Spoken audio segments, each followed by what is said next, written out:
بالله من الشيطان الرجيم. بسم الله الرحمن الرحيم. ألف لام را، تلك آيات الكتاب وقرآن مبين. ربما يود الذين كفروا لو كانوا مسلمين، ذرهم يأكلوا ويتمتعوا ويلههم الأمل فسوف يعلمون. وما أهلكنا من قرية إلا ولها كتاب معلوم، ما تسبق من أمة أجلها وما يستأخرون. وقالوا يا أيها الذي نزل عليه الذكر إنك لمجنون، لو ما تأتينا بالملائكة إن كنت من الصادقين، ما ننزل الملائكة إلا بالحق وما كانوا إذا منظرين. إنا نحن نزلنا الذكر وإنا له لحافظون. ولقد أرسلنا من قبلك في شيع الأولين، وما يأتيهم من رسول إلا كانوا به يستهزئون. كذلك نسلكه في قلوب المجرمين، لا يؤمنون به وقد خلت سنة الأولين. ولو فتحنا عليهم بابا من السماء فظلوا فيه يعرجون لقالوا إنما سكرت أبصارنا بل نحن قوم مسحورون. ولقد جعلنا في السماء بروجا وزيناها للناظرين وحفظناها من كل شيطان رجيم، إلا من استرق السمع فأتبعه شهاب مبين. والأرض مددناها وألقينا فيها رواسي وأنبتنا فيها من كل شيء موزون، وجعلنا لكم فيها معايش ومن لستم له برازقين. وإن من شيء إلا عندنا خزائنه وما ننزله إلا بقدر معلوم. وأرسلنا الرياح لواقح فأنزلنا من السماء ماء فأسقيناكموه وما أنتم له بخازنين. وإنا لنحن نحيي ونميت ونحن الوارثون. ولقد علمنا المستقدمين منكم ولقد علمنا المستأخرين. وإن ربك هو يحشرهم إنه حكيم عليم. ولقد خلقنا الإنسان من صلصال من حمأ مسنون. والجان خلقناه من قبل من نار السموم. وإذ قال ربك للملائكة إني خالق بشرا من صلصال من حمأ مسنون، فإذا سويته ونفخت فيه من روحي فقعوا له ساجدين. فسجد الملائكة كلهم أجمعون إلا إبليس أبى أن يكون مع الساجدين. قال يا إبليس ما لك ألا تكون مع الساجدين؟ قال ألم أكن لأسجد لبشر قال لم أكن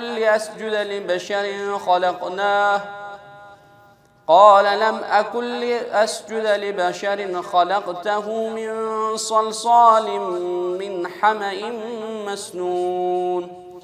قال فاخرج منها فإنك رجيم وإن عليك اللعنة إلى يوم الدين. قال رب فأنظرني إلى يوم يبعثون.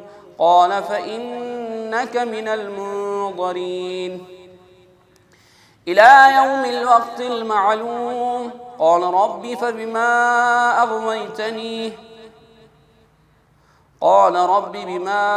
أغويتني لأزينن لهم في الأرض ولأغوينهم أجمعين إلا عبادك منهم المخلصين. قال هذا صراط علي مستقيم. إن عبادي ليس لك عليهم سلطان إلا من اتبعك من الغاوين وإن جهنم لموعدهم أجمعين لها 7 أبواب لكل باب منهم جزء مقسوم. إن المتقين في جنات وعيون ادخلوها بسلام آمنين. ونزعنا ما في صدورهم من غل إخوانا على سرر متقابلين لا يمسهم فيها نصب وما هم منها بمخرجين. نبئ عبادي أني أنا الغفور الرحيم وأن عذابي هو العذاب الأليم. ونبئهم عن ضيف إبراهيم إذ دخلوا عليه فقالوا سلاما قال إنا منكم وجلون. قالوا لا توجل إنا نبشرك بغلام عليم. قال بشرتموني على أن مسني الكبر فبم تبشرون. قالوا بشرناك بالحق فلا تكن من القانطين. قال ومن يقنط من رحمة ربه إلا الضالون. قال فما خطبكم أيها المرسلون؟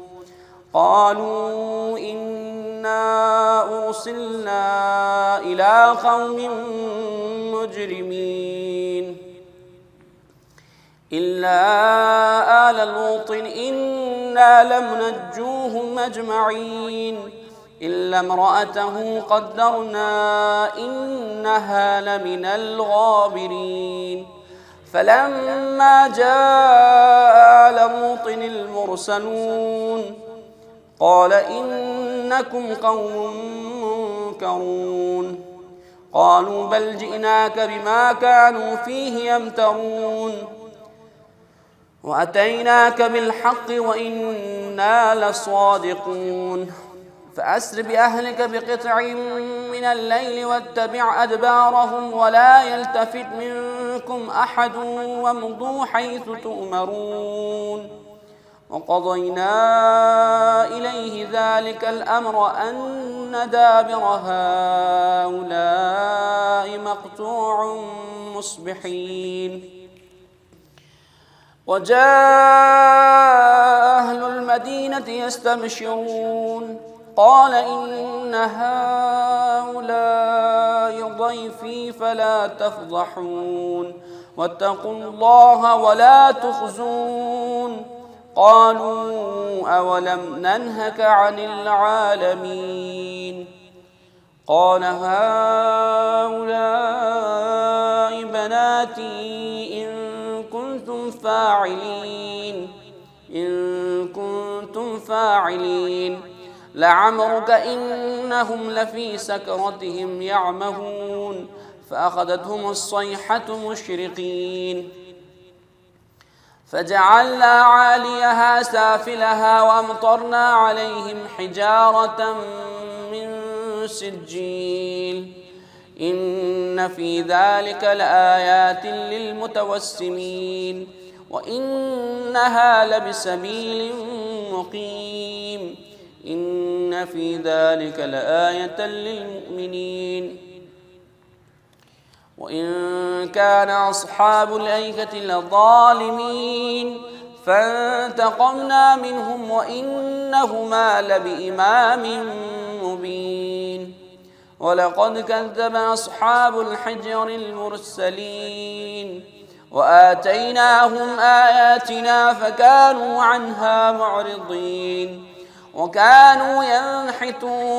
وكانوا ينحتون من الجبال بيوتا آمنين فأخذتهم الصيحة مصبحين فما أغنى عنهم ما كانوا يكسبون وما خلقنا السماوات والأرض وما بينهما إلا بالحق وإن الساعة لآتية فاصفح الصفح الجميل إن ربك هو الخلاق العليم ولقد آتيناك 7 من المثاني والقرآن العظيم لا تمدن عينيك إلى ما متعنا به أزواجا منهم ولا تحزن عليهم واخفض جناحك للمؤمنين وقل إني أنا النذير المبين كما أنزلنا على المقتسمين الذين جعلوا القرآن عضين فوربك لنسألنهم أجمعين عما كانوا يعملون فاصدع بما تؤمر وأعرض عن المشركين إنا كفيناك المستهزئين الذين يجعلون مع الله إلها آخر فسوف يعلمون ولقد نعلم أنك يضيق صدرك بما يقولون فسبح بحمد ربك وكن من الساجدين واعبد ربك حتى يأتيك اليقين بسم الله الرحمن الرحيم أتى أمر الله فلا تستعجلوه سبحانه وتعالى عما يشركون ينزل الملائكة بالروح من أمره على من يشاء من عباده أن أنذروا أنه لا إله إلا أنا فاتقون خلق السماوات والأرض بالحق تعالى عما يشركون خلق الإنسان من نطفة فإذا هو خصيم مبين والأنعام خلقها لكم فيها دفء ومنافع ومنها تأكلون ولكم فيها جمال حين تريحون وحين تسرحون وتحمل أثقالكم إلى بلد لم تكونوا بالغيه إلا بشق الأنفس إن ربكم لرؤوف رحيم والخيل والبغال والحمير لتركبوها وزينة ويخلق ما لا تعلمون وعلى الله قصد السبيل ومنها جائر ولو شاء لهداكم أجمعين هو الذي أنزل من السماء ماء لكم منه شراب ومنه شجر فيه تسيمون ينبت لكم به الزرع والزيتون والنخيل والأعناب ومن كل الثمرات إن في ذلك لآية لقوم يتفكرون وسخر لكم الليل والنهار والشمس والقمر والنجوم مسخرات بأمره إن في ذلك لآيات لقوم يعقلون وما ذرأ لكم في الأرض مختلفا ألوانه إن في ذلك لآية لقوم يذكرون وهو الذي سخر البحر لتأكلوا منه لحما طريا وتستخرجوا منه حلية تلبسونها وترى الفلك مواخر فيه ولتبتغوا من فضله ولعلكم تشكرون. أعوذ بالله من الشيطان الرجيم. وألقى في الأرض رواسي أن تميد بكم وأنهارا وسبلا لعلكم تهتدون وعلامات وبالنجم هم يهتدون أفمن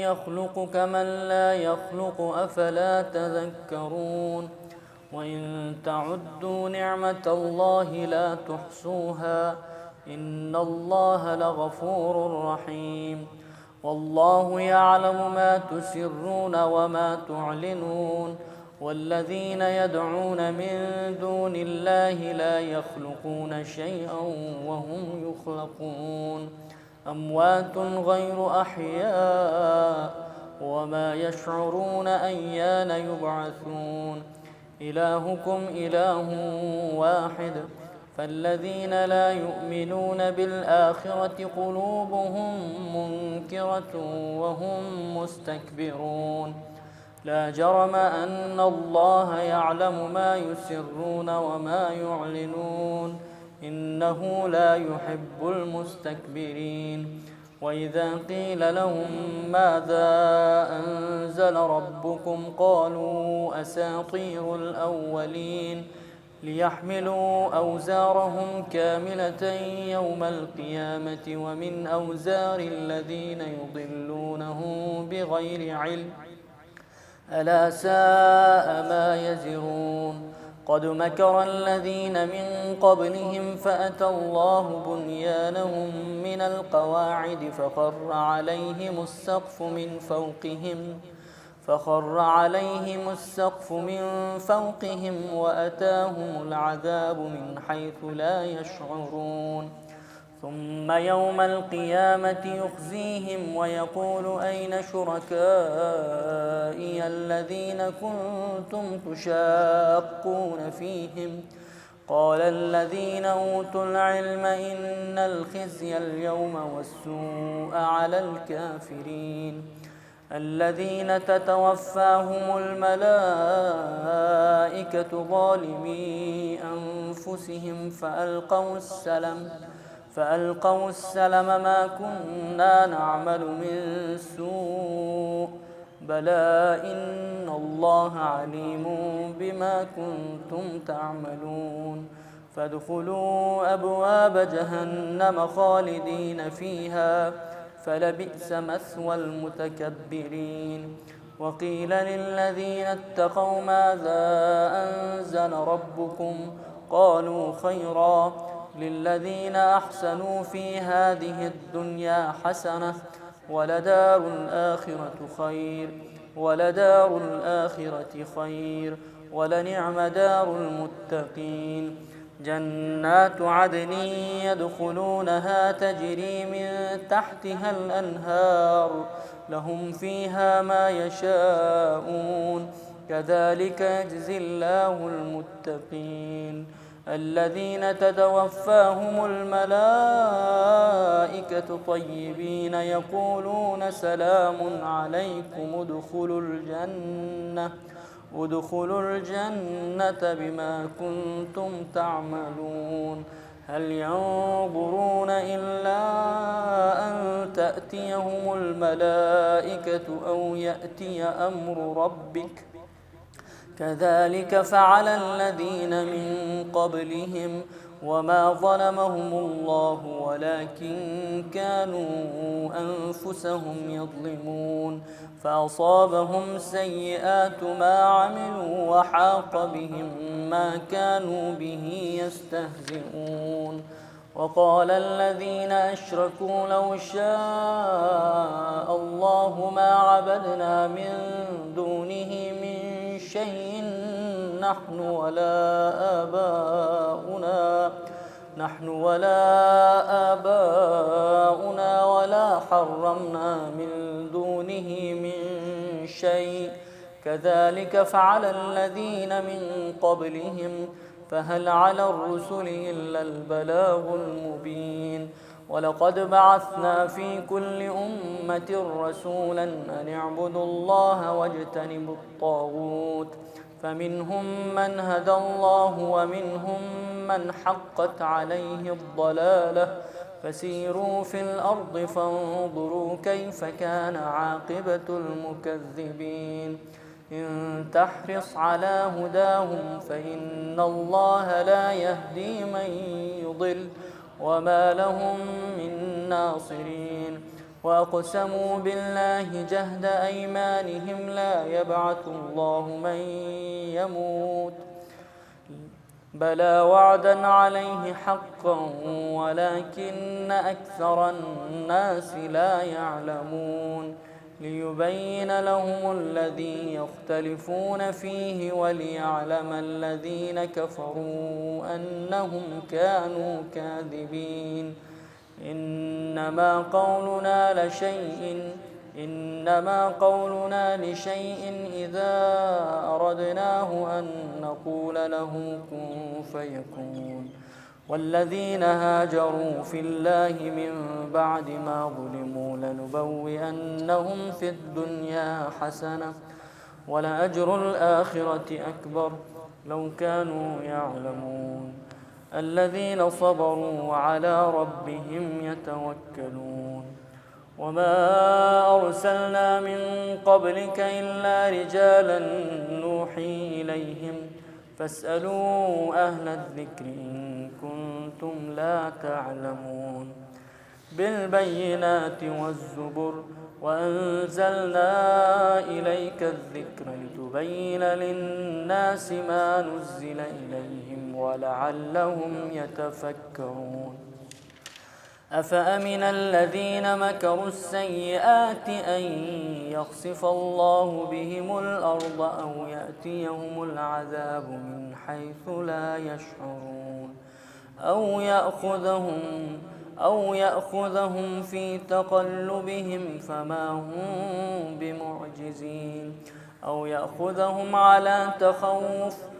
يأخذهم على تخوف فإن ربكم لرؤوف رحيم أولم يروا إلى ما خلق الله من شيء يتفيأ ظلاله عن اليمين والشمائل سجدا لله وهم داخرون ولله يسجد ما في السماوات وما في الأرض من دابة والملائكة وهم لا يستكبرون يخافون ربهم من فوقهم ويفعلون ما يؤمرون وقال الله لا تتخذوا إلهين اثنين إنما هو إله واحد فإياي فارهبون وله ما في السماوات والأرض وله الدين واصبا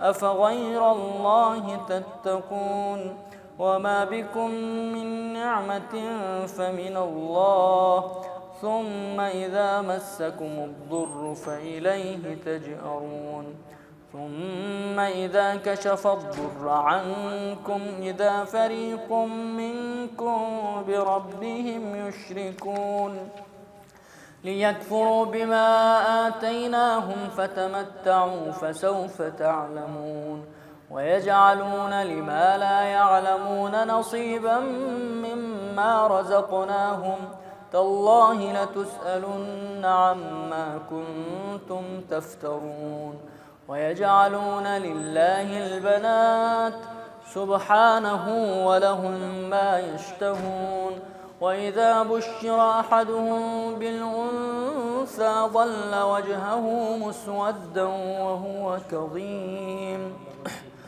وإذا بشر أحدهم بالأنثى ظل وجهه مسودا وهو كظيم يتوارى من القوم من سوء ما بشر به أيمسكه على هون أم يدسه في التراب ألا ساء ما يحكمون للذين لا يؤمنون بالآخرة مثل السوء ولله المثل الأعلى وهو العزيز الحكيم ولو يؤاخذ الله الناس بظلمهم ما ترك عليها من دابة ولكن يؤخرهم إلى أجل مسمى فإذا جاء أجلهم لا يستأخرون ساعة ولا يستقدمون ويجعلون لله ما يكرهون وتصف ألسنتهم الكذب أن لهم الحسنى لا جرم أن لهم النار وأنهم مفرطون تالله لقد أرسلنا إلى أمم من قبلك فزين لهم الشيطان أعمالهم فهو وليهم اليوم ولهم عذاب أليم وما أنزلنا عليك الكتاب إلا لتبين لهم الذي اختلفوا فيه وهدى ورحمة لقوم يؤمنون والله أنزل من السماء ماء فأحيا به الأرض بعد موتها إن في ذلك لآية لقوم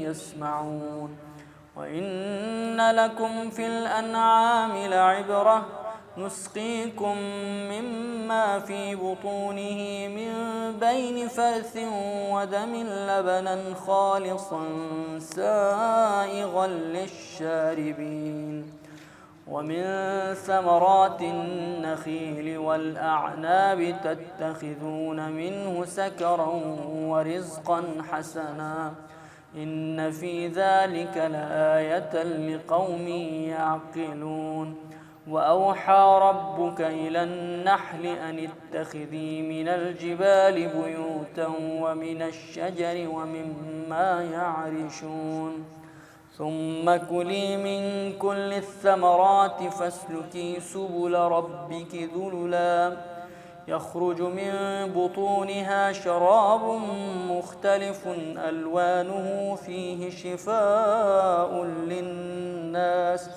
إن في ذلك لآية لقوم يتفكرون والله خلقكم ثم يتوفاكم ومنكم من يرد إلى أرذل العمر لكي لا يعلم بعد علم شيئا إن الله عليم قدير والله فضل بعضكم على بعض في الرزق فما الذين فضلوا براد رزقهم على ما ملكت أيمانهم فهم فيه سواء أفبنعمة الله يجحدون والله جعل لكم من أنفسكم أزواجا وجعل لكم من أزواجكم بنين وحفدة ورزقكم من الطيبات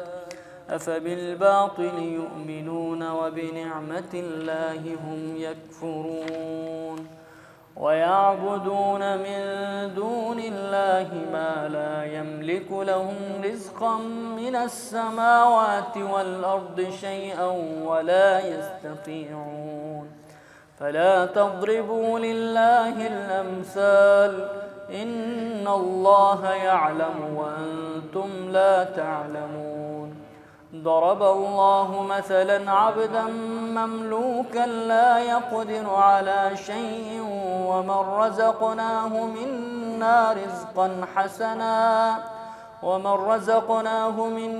رزقا حسنا فهو ينفق منه سرا وجهرا هل يستوون الحمد لله بل أكثرهم لا يعلمون. وضرب الله مثلا رجلين أحدهما أبكم لا يقدر على شيء وهو كل على مولاه أينما يوجهه لا يأتي بخير هل يستوي هو ومن يأمر بالعدل وهو على صراط مستقيم. ولله غيب السماوات والأرض وما أمر الساعة إلا كلمح البصر أو هو أقرب إن الله على كل شيء قدير.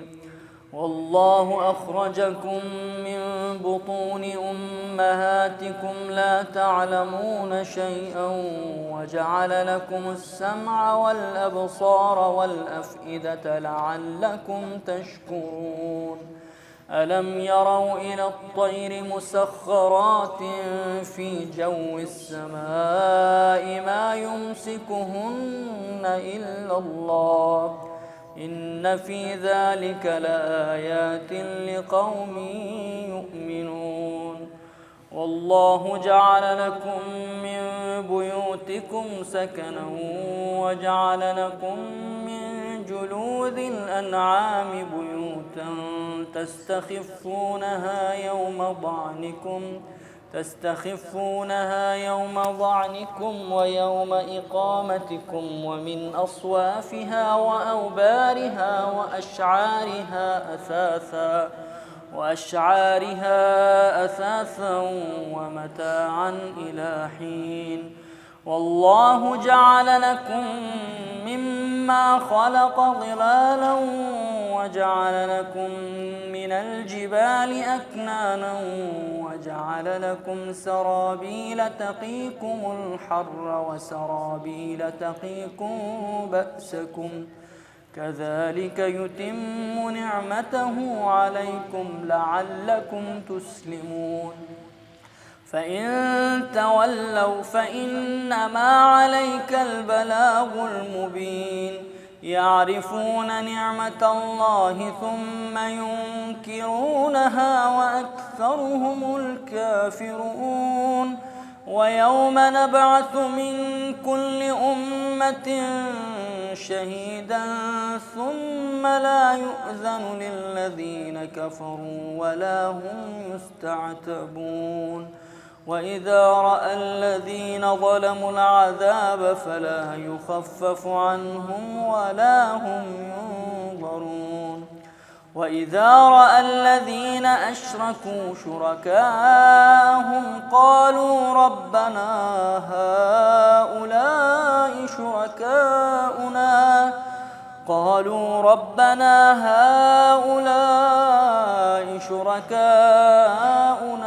شركاؤنا الذين كنا ندعو من دونك فألقوا إليهم القول إنكم لكاذبون. وألقوا إلى الله يومئذ السلم وضل عنهم ما كانوا يفترون. الذين كفروا وصدوا عن سبيل الله زدناهم عذابا فوق العذاب بما كانوا يفسدون. ويوم نبعث في كل أمة شهيدا عليهم من أنفسهم وجئنا بك شهيدا على هؤلاء ونزلنا عليك الكتاب تبيانا لكل شيء وهدى ورحمة وبشرى للمسلمين. أعوذ بالله من الشيطان الرجيم. إن الله يأمر بالعدل والإحسان وإيتاء ذي القربى وينهى عن الفحشاء والمنكر والبغي يعظكم لعلكم تذكرون وأوفوا بعهد الله إذا عاهدتم ولا تنقضوا الأيمان بعد توكيدها وقد جعلتم الله عليكم كفيلا إن الله يعلم ما تفعلون ولا تكونوا كالتي نقضت غزلها من بعد قوة أنكاثا تتخذون أيمانكم دخلا بينكم أن تكون أمة هي أربى من أمة إنما يبلوكم الله به وليبينن لكم يوم القيامة ما كنتم فيه تختلفون ولو شاء الله لجعلكم أمة واحدة ولكن يضل من يشاء ويهدي من يشاء ولتسألن عما كنتم تعملون ولا تتخذوا أيمانكم دخلا بينكم فتزل قدم بعد ثبوتها وتذوقوا السوء بما صددتم عن سبيل الله ولكم عذاب عظيم ولا تشتروا بعهد الله ثمنا قليلا إنما عند الله هو خير لكم إن كنتم تعلمون ما عندكم ينفد وما عند الله باق ولنجزين الذين صبروا أجرهم بأحسن ما كانوا يعملون من عمل صالحا من ذكر أو أنثى وهو مؤمن فلنحيينه حياة طيبة ولنجزينهم أجرهم بأحسن ما كانوا يعملون فإذا قرأت القرآن فاستعذ بالله من الشيطان الرجيم إنه ليس له سلطان على الذين آمنوا وعلى ربهم يتوكلون إنما سلطانه على الذين يتولونه والذين هم به مشركون وإذا بدلنا آية مكان آية والله أعلم بما ينزل قالوا إنما أنت مفتر بل أكثرهم لا يعلمون قل نزله روح القدس من ربك بالحق ليثبت الذين آمنوا وهدى وبشرى للمسلمين ولقد نعلم أنهم يقولون إنما يعلمه بشر لسان الذي يلحدون إليه أعجمي وهذا لسان عربي مبين إن الذين لا يؤمنون بآيات الله لا يهديهم الله ولهم عذاب أليم. إنما يفتري الكذب الذين لا يؤمنون بآيات الله وأولئك هم الكاذبون. من كفر بالله من بعد إيمانه إلا من أكره وقلبه مطمئن بالإيمان ولكن من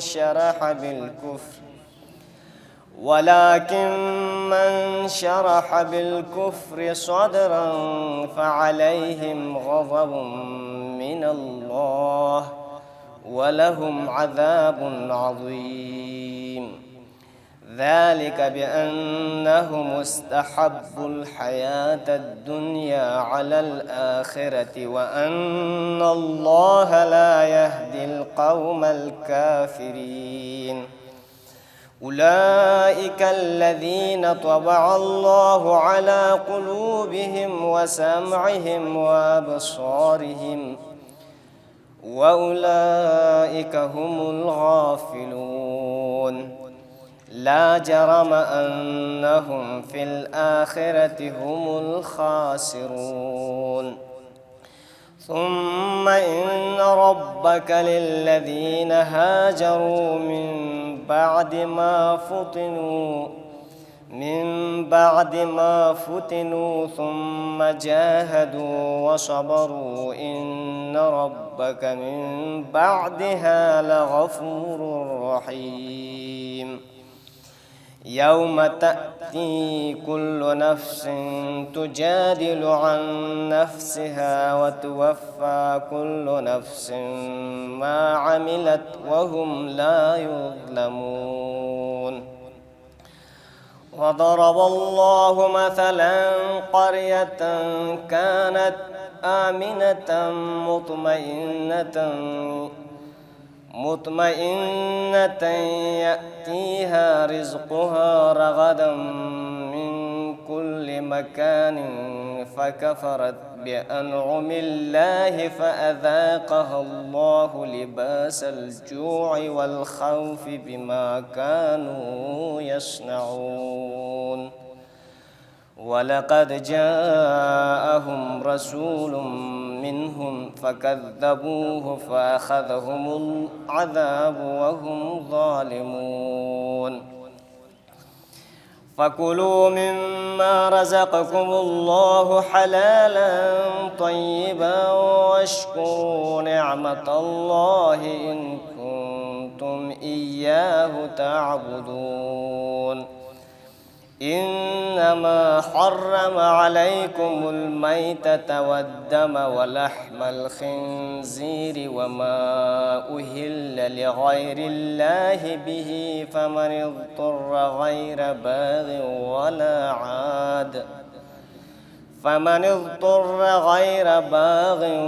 ولا عاد فإن الله غفور رحيم. ولا تقولوا لما تصف ألسنتكم الكذب هذا حلال وهذا حرام لتفتروا على الله الكذب. إن الذين يفترون على الله الكذب لا يفلحون. متاع قليل ولهم عذاب أليم.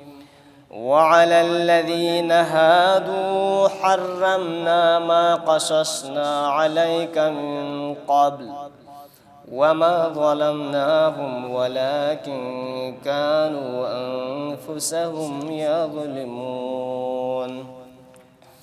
ثم إن ربك للذين عملوا السوء بجهالة ثم تابوا من بعد ذلك وأصلحوا إن ربك من بعدها لغفور رحيم إن إبراهيم كان أمة قانتا لله حنيفا ولم يك من المشركين شاكرا لأنعمه اجتباه وهداه إلى صراط مستقيم وآتيناه في الدنيا حسنة وإنه في الآخرة لمن الصالحين ثم أوحينا إليك أن اتبع ملة إبراهيم حنيفا وما كان من المشركين إنما جعل السبت على الذين اختلفوا فيه وإن ربك ليحكم بينهم يوم القيامة فيما كانوا فيه يختلفون ادع إلى سبيل ربك بالحكمة والموعظة الحسنة وجادلهم بالتي هي أحسن إن ربك هو أعلم بمن ضل عن سبيله وهو أعلم بالمهتدين وإن عاقبتم فعاقبوا بمثل ما عوقبتم به ولئن صبرتم لهو خير للصابرين واصبر وما صبرك إلا بالله ولا تحزن عليهم ولا تك في ضيق مما يمكرون إن الله مع الذين اتقوا والذين هم محسنون صدق الله العلي العظيم الفاتحة بسم الله الحمد لله رب العالمين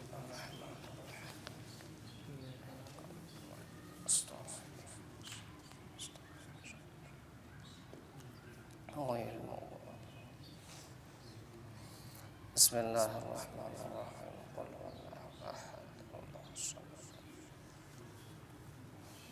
بسم الله بسم الله